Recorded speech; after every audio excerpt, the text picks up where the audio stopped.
sort of thing. So you have to learn the lick up, the lick of the century. It was used by everyone, still is. I've done that lick many times on the show. A couple of years ago I did it as far as innies and outies. What happens is that Buddy Rich, jazz drummer,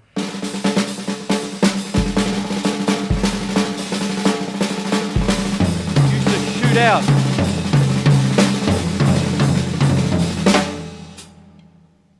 He's an innie, plays all snare drum, and then flicks out to his toms. John Bonham used to do that as well, especially when he was playing with his hands and stuff. But if you're playing out and doing the lick of the century, and then you flick in, you're an outie.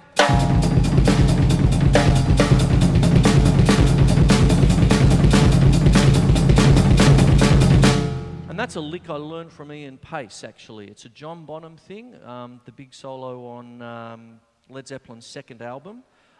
Fleshed out again on The Song Remains the Same live album from 1976, and the film where he's in the dragster going at it, all that business.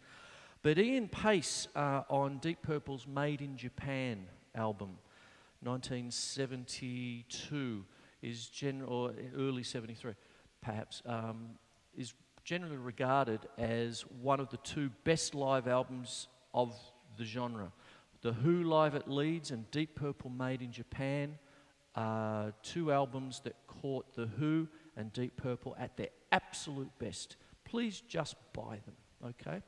Amazing albums. And just live, as I say, without a net, okay? Just back in the 70s, you just got on and did the business. No post-production or whatever. I'm sure they mixed it up very nicely and all that sort of stuff, but it was just a band that were just roaring at the time.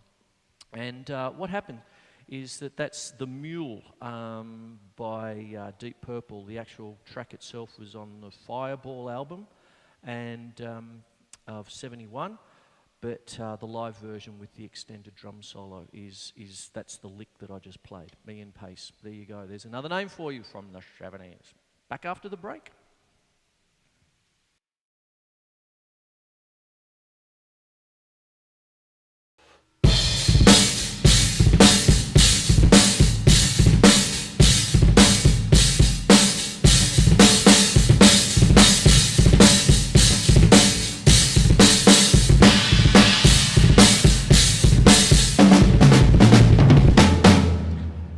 Back from the break, and what I'm doing now with my double kick is a little thing called a ruff, you can call it. It's a 4-stroke ruff. It is right, left, right is what I'm actually doing with my feet. Right, left, right, snare. Great little weapon of mass seduction, as they say. And what happens with this is that we're going into the land of 80s now, into the 90s and stuff. Lars Ulrich, Metallica's drummer. I remember the Master of Puppets album released in 1986, and this is two things I'd like to talk about from this business here. Is the fact is that I've got a transcription book, and it's one of those typical, Master of Puppets on this album. Lars Ulrich is the master of triplets, and that's basically what it is. You get bumps.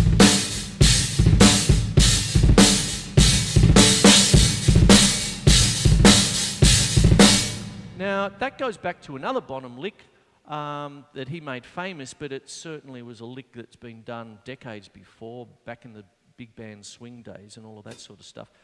We've got 16th note triplets where you've got right foot, foot.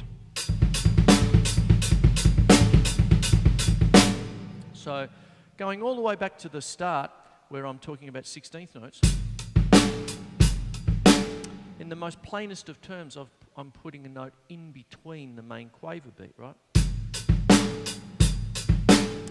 One of the things that happened when Led Zeppelin's first album came out was the very first track was a track called Good Times, Bad Times. And it was just a sensation. I was just a little tacker in Dad's pub. Dad ran the Dan O'Connell Hotel, and before the folkies would come in for all the Irish music, there was a bit of a, what do you call, neutral zone for the local bikies and all that sort of stuff.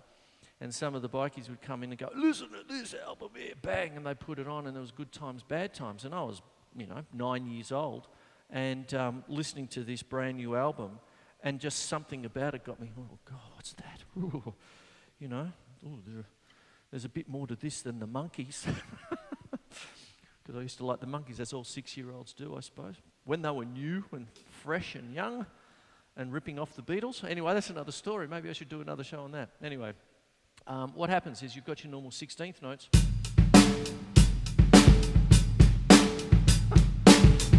Memories. But then you put 2 in between the beat.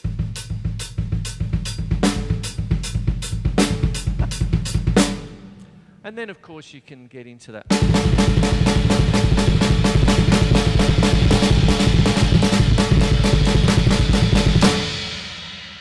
That's starting to get into death.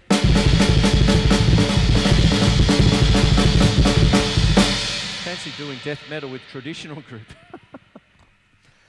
Geez, I'm putting a bit of stick on myself tonight. God help me.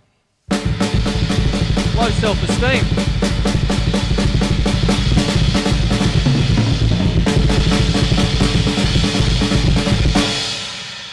That's a little thing called open style drumming.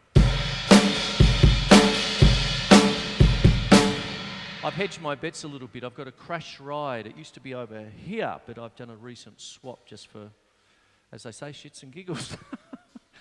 And 20-inch over there, so I can ride a little bit. When I want to play open, I've also got this switch here,